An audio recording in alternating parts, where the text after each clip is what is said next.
Hi everyone, I am Rebecca from ChemKnits, and today we are going to play with some Jacquard iDye. This is a dye powder that I believe is a direct dye similar to Dyelon hand dyes that I've used in the past. And we are going to try to dye some cotton and wool with this using, I think, 2 different techniques. The reason why I say I think is because there's probably going to be enough dye to do more than 2 techniques, but we're going to start with 2 and then see where we end up. Today we have 2 colors. We have lilac and black.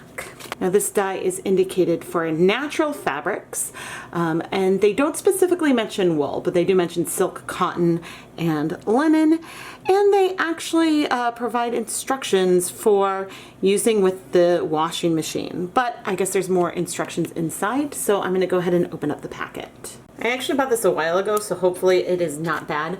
I will be wearing safety equipment when I actually open up the dye packet. I will be wearing a rubber respirator mask with P100 filters, safety glasses, and gloves. But I wanted to look at the instructions.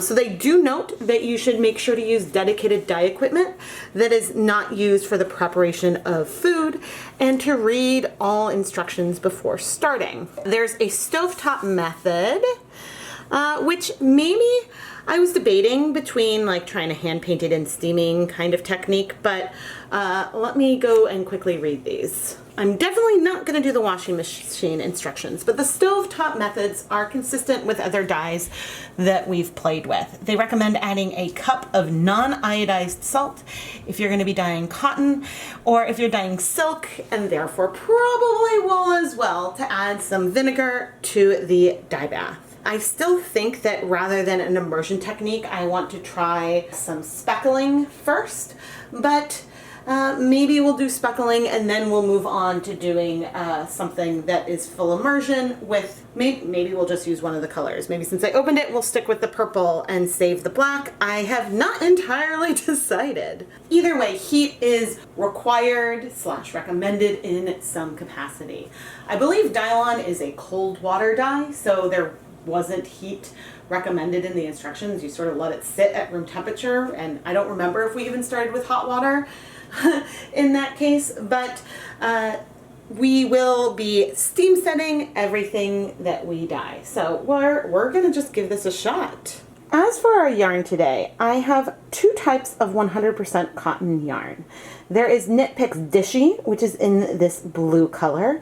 I will list the actual color name down in the video description. And then I also have from Knit Picks this Cotton Boucle, which is 100% cotton. I picked both of these because we'll see how well the dye shows up on something that already has some color in it and something that doesn't. As I'm pre-soaking the cotton yarn, which I plan to pre-soak for 24 hours, I just want to point out that there is something being pulled out. I'm not sure if it's from the Cotton Boucle from Knit Picks or from the Dishie. But either way, I am going to swap the water and continue letting it soak for at least 24 hours. Just so that way the fibers are super saturated for when we try to play with this iDye. I found that those cotton lines can take a while to pre-soak, and so I did pre-soak those overnight. In this basin, I have some Knit Picks Stroll fingering weight yarn. This yarn is 75% superwash merino, 25% nylon, and I've just pre-soaked it for about 30 minutes. Now, for our wool, I'm going to go ahead and add 3 tablespoons of white vinegar to this pre-soak because we are going to start with a countertop technique, and I want to make sure that we have acid in our yarn for that. As for the cotton, I am going to add 1 cup of coarse non-iodized table salt to it. Unfortunately, the only non-iodized salt I have is this chunky salt, so I'm going to dissolve this in some warm tap water and then add it to that pre-soak bath right now, just on the cotton, so we can have some salt in there. The coarse salt dissolved better than I expected in the large volume of water. Not sure why I'm surprised. Solubility stuff, it's been a while. But anyway, there's a lot of salt in here. I think that it's supposed to help like the fabric absorb higher salinity is supposed to help the fabric absorb more dye. It's not that the salt helps with a reaction to cause the dye to bind. So what we've seen in the past is that salt actually makes things spread out. So this might mean that we don't see sharp speckles with this dye, but we're gonna give it a fair shot. We're gonna give it a fair shot and try with all three fiber types at the same time. While I get the counter set up so we can start trying to dye our yarn with this iDye, I would like to take this opportunity to give a huge shout out and thank you to Claire, Jessica Parco, and Karen Siegel, and the rest of the ChemKnits Fiber patrons. You can see a lot of their names on the screen right now. Patreon is a wonderful platform for people to support the creators, the content creators that they really enjoy, and I offer some really fun perks that include shout outs in Dyepot PS videos, early access to the series, and more. You can find more information about the ChemKnits Patreon at patreon.com/ChemKnits, and you'll find a link down in the video description. So patrons, thank you so much for all of your support. And now I'm gonna go put on my safety equipment so we can start dyeing this yarn. All right, we've got our dye packet, which, ooh, the plastic. So I don't remember when I bought this, but the plastic is definitely a bit disintegrated. The dye itself feels fine. There's a little bit of plastic in there. Okay, I am going to carefully dispose of the rest, but this is good to know. As I mentioned at the beginning of the video, I am wearing right now a respirator mask, safety glasses, and gloves, and I am seeing little speckles of dye from just the opening of the packet. So be warned that this stuff probably travels. Now, I am not going super light. I don't want to go too heavy either, because I want to see if we can get something that feels like speckles. I thought I was going to use both colors, but it looks like this lilac breaks, and that is exciting and fun.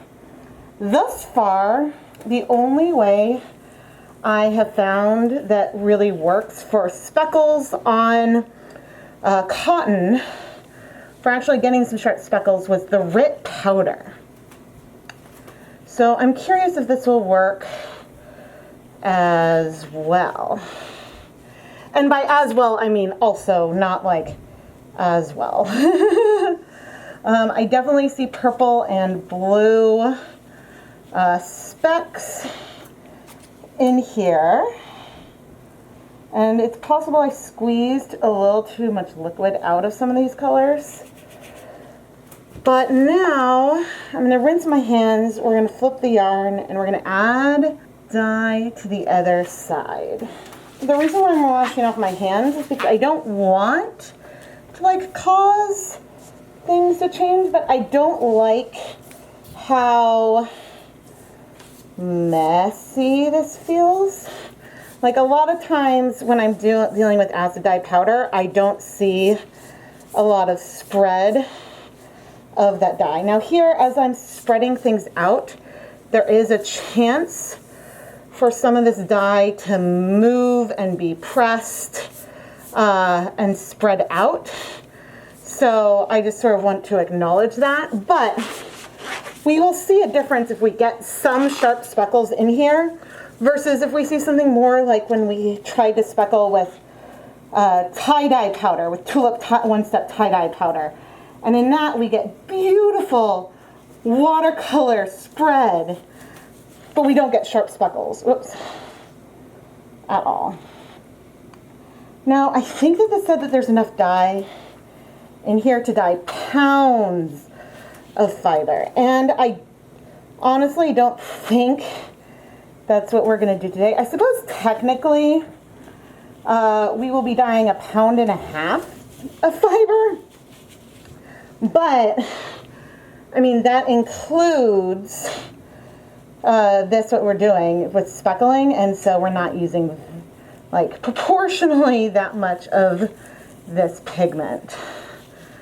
So I don't think I'm going to open the black. I thought I would, but I'm now just going to stick with the purple, I think, and see what we see. And I know we have our vinegar yarn touching our non-vinegar, but for that I just say it is sort of what it is. On the cotton right now, it's not really sinking in the same way I see it do on the wool. And yeah, I just think that that is worth pointing out. But let me wash my hands and then I'll zoom in. So on the wool, I see purple and blue. I'm not sure if you can see that on camera, but certainly when I wash my hands in the sink, I see pink go through, and then I see purple and blue. So like I see all of those colors in there. And you can see things are starting to sink in, and in some areas, like over here, it's starting to like spread a little bit more. I'm not sure if that's from where it's been touched or just had a little bit more time. In contrast, on the cotton, I'm not really seeing it sink in very much yet. I suppose in a few places, but it feels like lighter than it does on the wool. So now what I need to do is carefully transfer this yarn over to my steamer basket so that way we can try to steam set this. And I want to do this without introducing any powder to my floor and attempting to keep the yarn somewhat separate. So I'm going to go do our wool first and sort of set it in a corner of the steamer basket. And then our cottons are going to come together. And so this is interesting. I feel like, ooh, we've got some specks there on the bottom. I feel like we see more dye on the counter from where we had the wool versus the cotton. So who knows? All I know is that now I am going to clean up the surface. I have a saturated towel in water to wet as much of this dye as I can to try to wipe it up. And so that little bit of powder on the surface has quite the punch in terms of color. But since it's not a polyester dye, I expect we should be able to wipe most of it off. It'll take a few washings, but it does seem like it's coming off. So I'm going to continue to do that off camera. It's almost clean, but since we still have dry dye powder here, I'm going to take just some tap water and start dissolving this. Mainly because I don't like the fact, ooh, that dissolved like really easily for just like dumping water in. Mainly for the fact that the powder, I'm going to keep my mask on, but the powder was making me a little nervous with its propensity to go everywhere. Anyway, I'm going to finish wiping off the counter, but you can see it's almost cleaned off. The thing I don't like about this dye is the propensity to linger. Like as I'm rinsing things off in the sink, then occasionally I'll see another speck and another speck as they finally dissolve. The good news is that I always wipe down my floor after I'm using dye powders anyway. It didn't seem to spread far. So while I'm still washing it off of the my countertop surface, I haven't used like a cleaning agent yet, which I'll probably do next, and soap and stuff, but it didn't go beyond the area where I was working, which is good. It just, I mean, it did go a little bit beyond in a way that acid dye powder doesn't really tend to just end up all over my work surface. It tends to stay pretty much where I put it. And so this is, and maybe it's a dry or humidity issue, but those are just some little reasons why I'm like, okay, this isn't my favorite dye, but doesn't mean that I won't try it again. Now, it's been steaming for just a couple of minutes, and I see really, really bright colors in the cotton that I am super excited about, especially if that stays. But you never know what's going to rinse out. So that's just something to be aware of. I think that I'm gonna go ahead and set up one of our immersion pots. I set all of the cotton yarn aside and I'm coming over with our pre-soak because we have all of the salt dissolved in here already, so we may as well use it. The problem now is that I don't know how much water I use. Let's say that it's a cup or a half a cup for this powder approximately. And now let me get rid of the spoon. All right, so let's go ahead and do, of this mixture, we're gonna do 2 tablespoons for 200 grams of cotton. And then when it's time, we will do 1 tablespoon for 100 grams of wool. This way, even though we're not 100% sure of that dye concentration, or the concentration in the pot, we do know the proportion, or we know we're using the same proportion of dye to yarn. And so I'm going to add our cotton yarn in here. It isn't that dissolved yet, and the color doesn't actually look that intense yet. So we will see. We can always add more. We haven't started heating it yet, and interesting. I'm curious. I think we could get a fun tonal. And so, all right, I'm gonna go rinse off my gloves, and I'm going to turn on the heat to a medium-low. We are gonna heat this up until it starts bubbling. And then once the dye bath is hot, that is when I will start and set the timer for 30 minutes. It's always hard to know a little bit about what to expect when trying a new dye, especially when the instructions are on the inside of a container that you have to open. And I mean, I suppose I could have found them online, so that's my own fault. But I wanted to try to look at the instructions on the container and try to follow that. So I am very curious how much dye we'll have to rinse out at the end. Presumably there will be a fair amount, and what kind of color we'll get. I guess I'm not expecting something much more pigmented than, say, a lilac, because it's called lilac. Even though this color is intense, there's a chance a lot's just gonna rinse out. So we will see how things turn out. So far, I would say I don't think I'd go about purchasing this again. I don't like how the plastic the dye was in. I mean, granted, I don't remember when I bought this. I bought it a while ago, but I don't like that that got rigid and sort of brittle and just broke, and that the container that it's in is just cardboard. That seems like a recipe for a huge mess. And so I don't like that. But that's just my first impression, and it is my fault for having it and not using it for so long. So I wanted to throw that out there. But I think I still haven't yet tried speckling with fiber reactive dyes, like professional, commercial fiber reactive dyes, to see how that might go.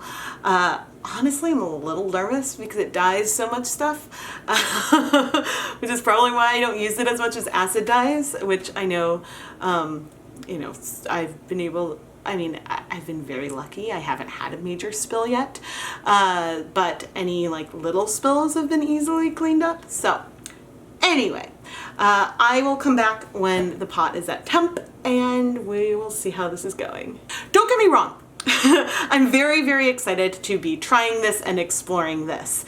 It's just my first impression is I don't like, actually this is not new, but I don't like dyes that come in a packet that don't have a way to easily reseal them, and wherein there's that pressure to use it all up immediately.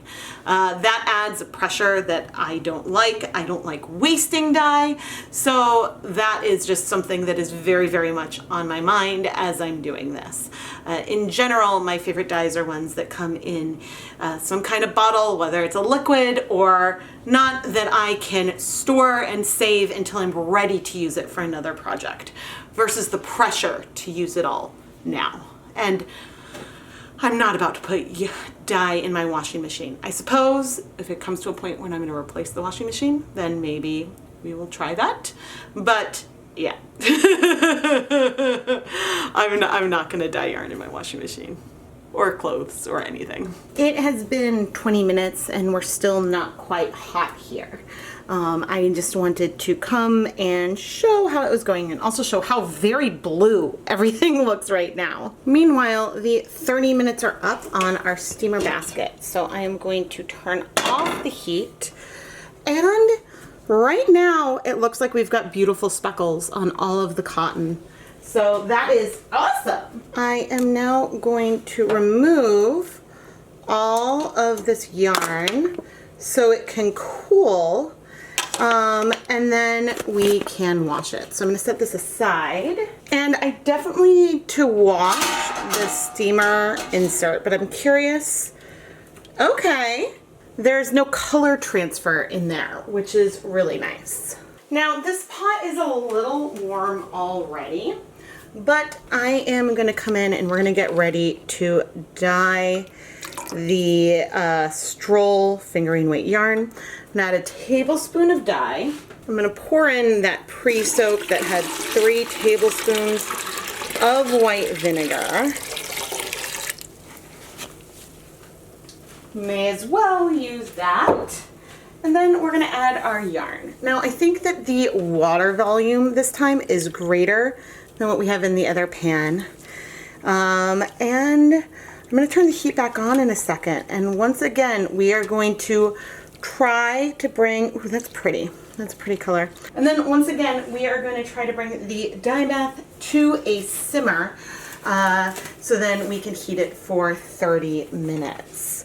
And so I will check back in when the first pot is at a simmer, but this is definitely looking more purple. The other is looking more blue right now. I wonder if the pH has anything to do with that. We are starting to simmer, so I just reduced the heat to low, and I'm going to set a timer for 30 minutes. There are 16 minutes left on the clock for the cotton, so don't forget that the wool hasn't been in here as long, but check it out. That has almost completely cleared. We were simmering a little more vigorously, so I just reduced the heat to low. And I'm going to continue to leave this on the same clock as I have the cotton, but the cotton certainly still has color left in that pot, and actually I may as well show you. Now, just because we saw the dye bath start to clear with the wool doesn't mean that there won't be a lot of washing, but in here there is just a lot more pigment, and the stuff does come off with like cleaning supplies, but it just takes a little more like rinsing. So I'm glad that even though we will probably have some bleeding, it might not be as bad as I originally anticipated. So anyway, I'm gonna let this go the last 15 minutes that are on the clock, and then we'll turn off the heat. The 30 minutes are up. I just turned off the heat here. It is very steamy, but I think you can tell that there is a lot of dye left in there. I'm going to leave the cotton here to cool for a bit, so that way I can comfortably remove and squeeze out the leftover dye before we go wash it. And as for the wool, at least the superwash wool, I'm turning off the heat here as well. That color has pretty much dissolved, so that is good. I picked superwash wool versus non-superwash wool because I did not want to risk felting when dealing with lots and lots of washes. So anyway, with this I will also let it cool a long time. Not completely, but I'm going to let it cool enough so that way I can comfortably remove the yarn, squeezing out as much as liquid as possible here into the pot. Let's start washing the wool first. There is some color transfer that happened onto my fingers immediately. So this bleeding should not come as a surprise. But it's not that bad. And the colors in here, I know that the sunlight, it's a weird time of day. But the colors are beautiful. So let's add, actually let's use Synthropol. Let's use Synthropol instead of this dish soap. This is a neutral, low foaming soap that is meant for washing textiles, and especially dyed ones. And actually, this is not bad. One thing that the Synthropol is supposed to be good for is helping bind excess dye and preventing bleeding. Or not preventing bleeding, but preventing the dye from the dark dye, so maybe we'll have some white left behind. So that little bit of bleeding that we are seeing might remain in the water and not in the yarn. So now what I'm going to do is let this fill up. So I've noticed that this dye tends to be a little bit slow with dissolving at times. So what I want to do is, and the water is looking really clear, there's a little bit of soak, but I want to leave the yarn in here to soak for a little bit. This will give a chance, if there's any unbound dye, to dissolve so we can rinse it out. And there's a tiny bit of soak left in there. But we have beautiful, beautiful broken colors. Like, I'm very happy with how this yarn looks. So anyway, I'll be back in a couple of minutes. All right, it has been about 5 minutes, and the nice thing is I'm not seeing any of the little like pricks of undissolved dye in here, so I think we're pretty good. I will probably do the same thing and do a little bit of a soak with the cotton as well. To be honest, I am very, very curious about that, but I am pleasantly surprised with how well the dye, the leftover dye, has rinsed out of this. So I'm going to put this through the spin dryer and let's start washing the cotton. Here we are. Now you can see in our container that there is some dye that was not completely dissolved, and so therefore is on the edges of the pan. So that means that, I'm not sure you can see. Okay, so around here, there are little flecks of dye powder that are just kind of coming off of this cotton everywhere.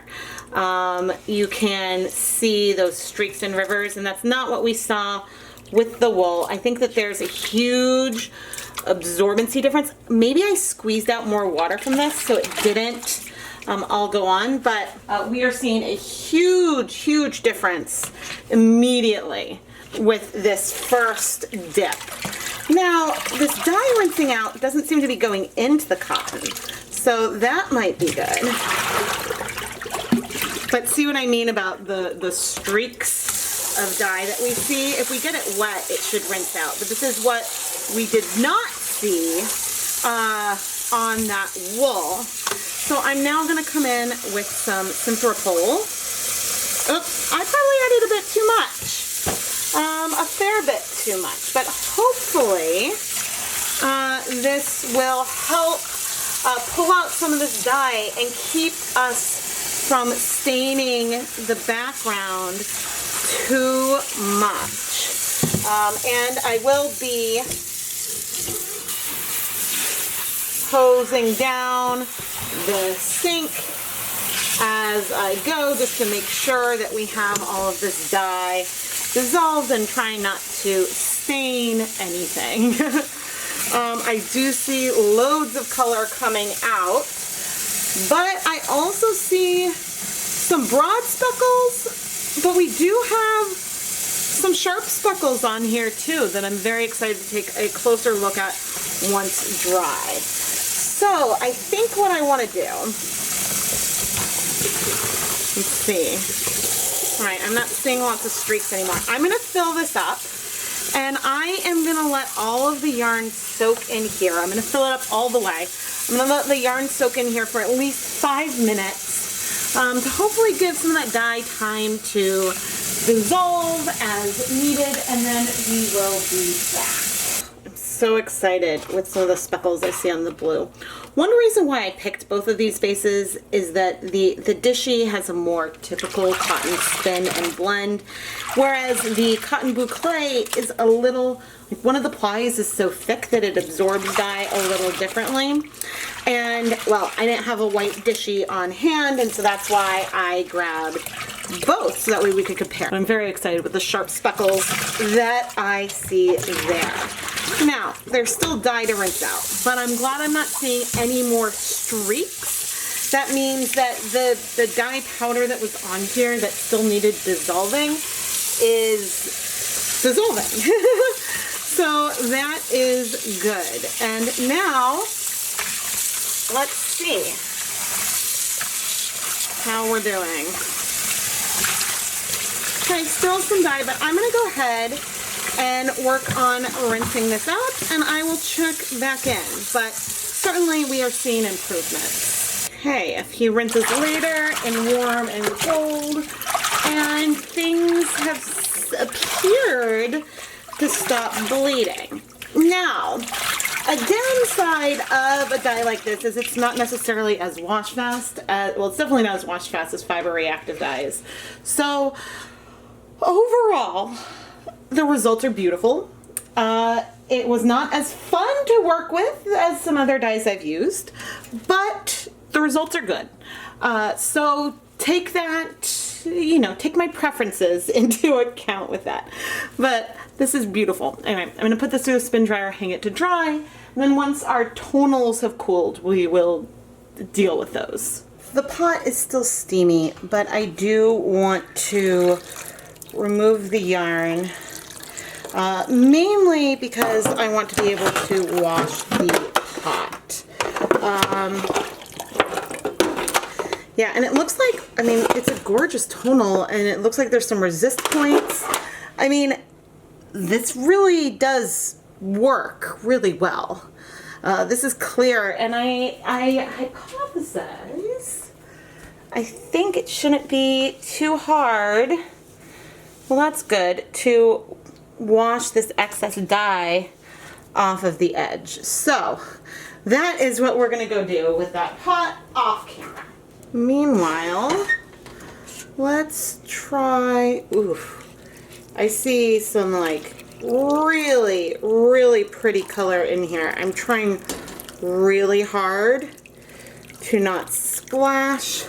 The directions indicated that what is left and what's rinses off can stain. So that is worth keeping in mind, and this is the reason why I am not inclined to ever use something like this in my washing machine. But also I will say that I did have a washing machine issue at one point in my adult life where we had to replace it because we were getting mystery stains from unknown origin. So that does not make me inclined to want to do anything that could cause problems. There's a lot of color in here. The color on the cotton actually looks just as vibrant, if not more, than what we see on the wool. But what I'm going to do now is go wash this pot as well and let the yarn finish cooling so we can wash it. All right, let's wash the wool first, which is a little tangly. I'm not quite sure what I did, but when you have something that feels tangled, deal with it when it's dry, because you risk tangling it more when it is wet. All right, I am gonna add just a tiny bit. I just put a little bit on my finger of the center pole. And what's funny is that with this, I'm not expecting to see very much bleeding, because unlike when it was a dry powder, everything, like this was soaking in water for so long that everything had time to dissolve, and correspondingly, I'm not seeing any bleeding. So I am going to rinse the soap out of this, and then we'll get ready to wash the cotton, where we will see some bleeding, for sure.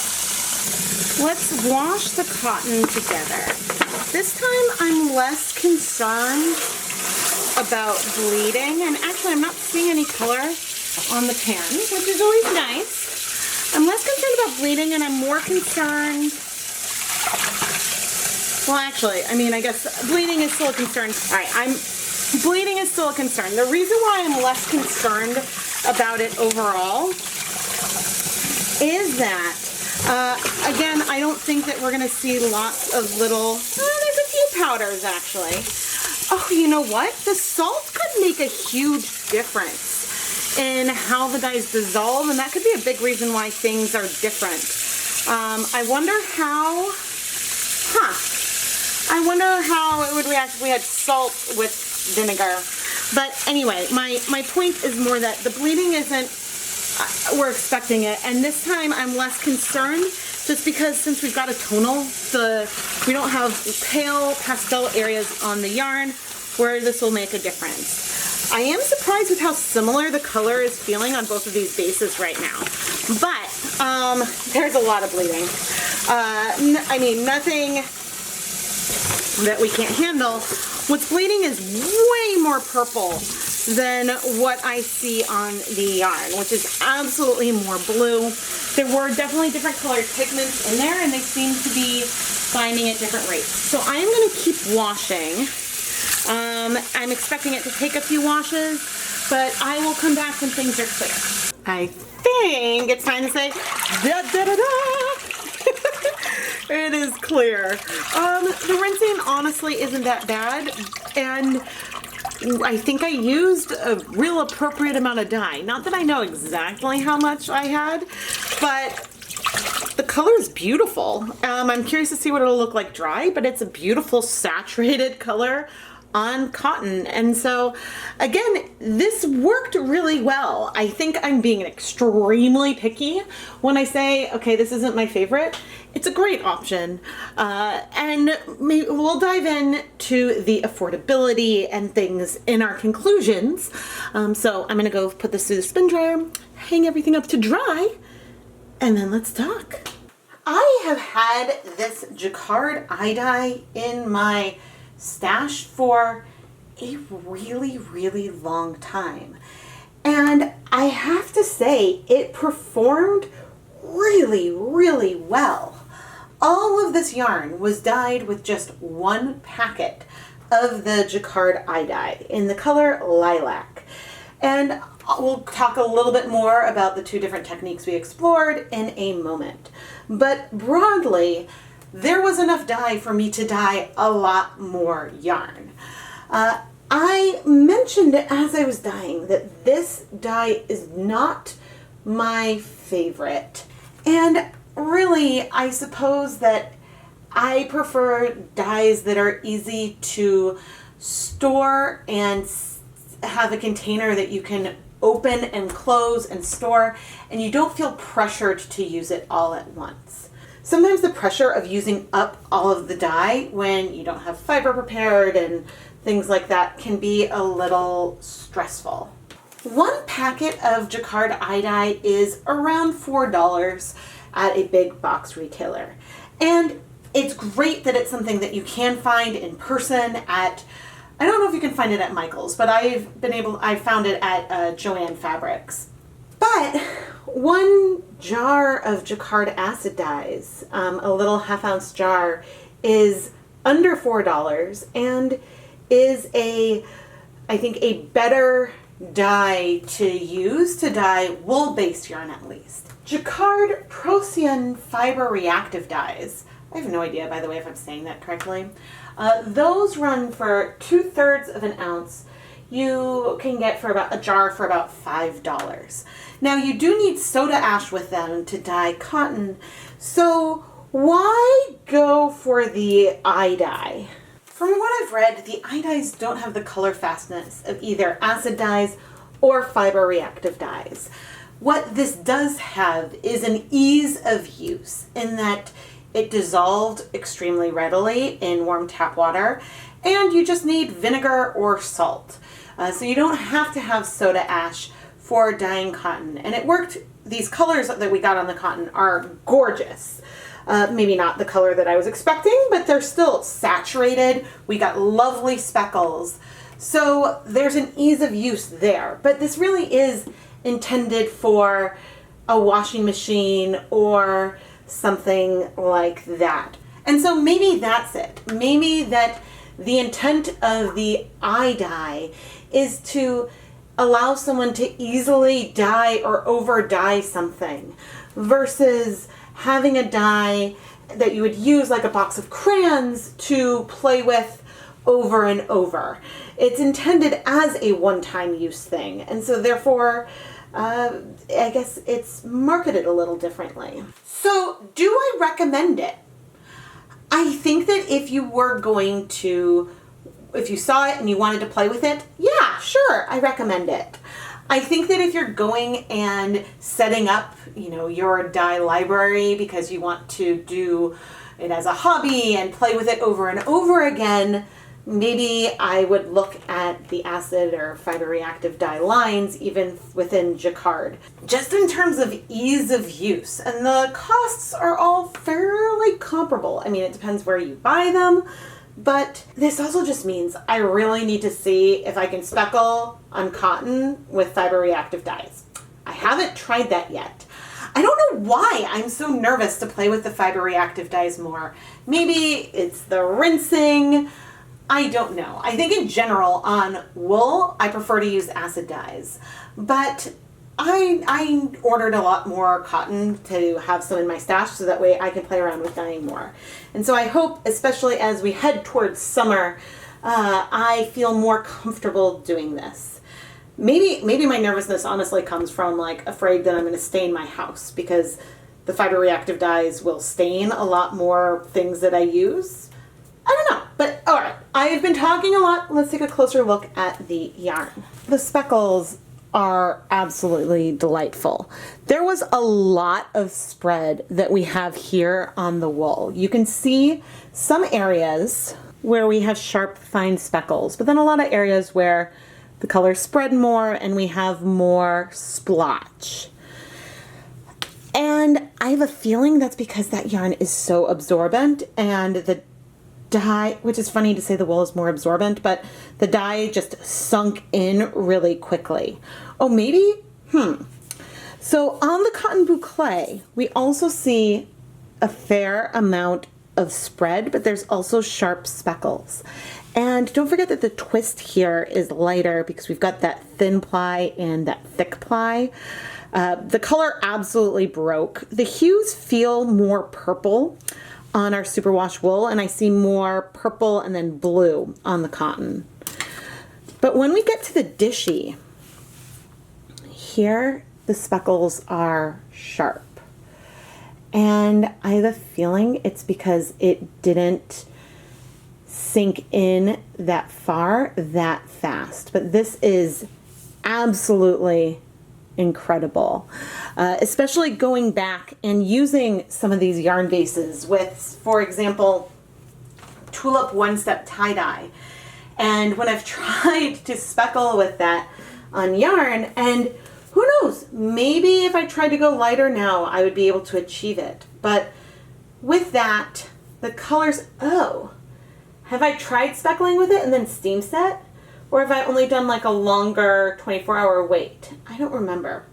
But in doing that, I've had this beautiful spread of color and watercolory feel, but not sharp speckles. So it could be worth going and revisiting that because my techniques have definitely improved over the years, but the Jacquard iDye worked really, really well for speckling. But I was a little afraid. It did sort of, it maybe also because of dryness, but it felt like it had an ease of spreading everywhere. Part of the bag was that it was in, and so some of these little things, it wasn't my favorite for speckling, but I really like the results that we got on the cotton yarn. I do really like the results. Now as we start to think about our kettle dyes, this dye did absorb completely to the Stroll, our superwash merino nylon blend. You can see that we've got a beautiful tonal and it struck pretty quickly, and this yarn is actually really, really lovely and soft. The color on the wool is more of an indigo type purple, and then it's very much a blue on the two cotton yarns. Now the Dishie started off as this pale blue color, but the cotton boucle is a white. It's a bare white cotton color. So it's interesting to me that the differences we see here. And who knows, if I had left this yarn in the pot for even longer, maybe we would see some more of those reds start to bind. I don't really know. That being said, the color is beautiful. The color on the cotton has I would call them semi-solid. There's a little bit of tonal variation, but overall there is an evenness to it that is quite impressive and I'm very happy with. The dye didn't absorb completely on the cotton, but I didn't expect it to. So I was surprised that it did exhaust on that wool. You know, the colors struck fast enough in the kettle dyeing that we do see a decent amount of resist around where some of these ties are located. And this isn't something that I see that often with my kettle dyeing techniques. A lot of times, just by moving it around, there might be a hint of something lighter, but this is a little more extreme. I forget now how much I stirred it though. So I just wanted to point that out. The yarn we created is all so beautiful. And I look at this and I'm just like, wow, especially because we really did only use one packet of dye, and I probably could have dyed at least double this quantity with it, if not more. Maybe that's a thing that's really hard. When you have a packet that has a ½ ounce of dye in it, like, it takes me years to go through that much acid dye of a single color. And so maybe that's part of the aspect of this that gave me a pessimistic feeling going in, when I'm like, this is a lot of dye and I'm feeling pressured to use it all in some kind of way, but I also want to use it in quantities that feel reasonable. So all of these things are worth considering, but I don't know if I'm going to go out of my way to buy more of it, but that doesn't mean that I don't think it's capable of producing wonderful results. And I also want to acknowledge that not everyone can order things online, and so this is something that is easier to encounter in person than some other types of dye. So I also just want to acknowledge that. I would like to give another huge thank you to all of the ChemKnits patrons for supporting the content, and if you want to learn more about the ChemKnits Patreon, there's a link down in the video description. And as I said, there's lots of really fun perks, and I have a lot of fun creating this PS series. PS both for like a postscript of Dyepot Weekly, but also because it's the Patreon special that I create every month. Of course, the biggest way that you can support the content here on this channel is by watching the videos and subscribing. You know, leaving comments and giving thumbs up also helps as well, but engaging with the content is the biggest way that you can support the growth of the channel, and all of this helps me try new dyes and be able to try it on multiple skeins of yarn. And I really appreciate the ability to play and explore with different brands of dyes and types of dyes. It's honestly so much fun, and I love doing this so much. I really need to speckle with fiber reactive dyes. I really need to speckle with fiber reactive dyes. I also really need to play with salt and see about slowing down the absorption of some dyes onto superwash yarn. There's a lot of things that I need to explore. So please let me know what else you really want to see. As I said, I keep track of everything and I draw inspiration from these suggestions all the time.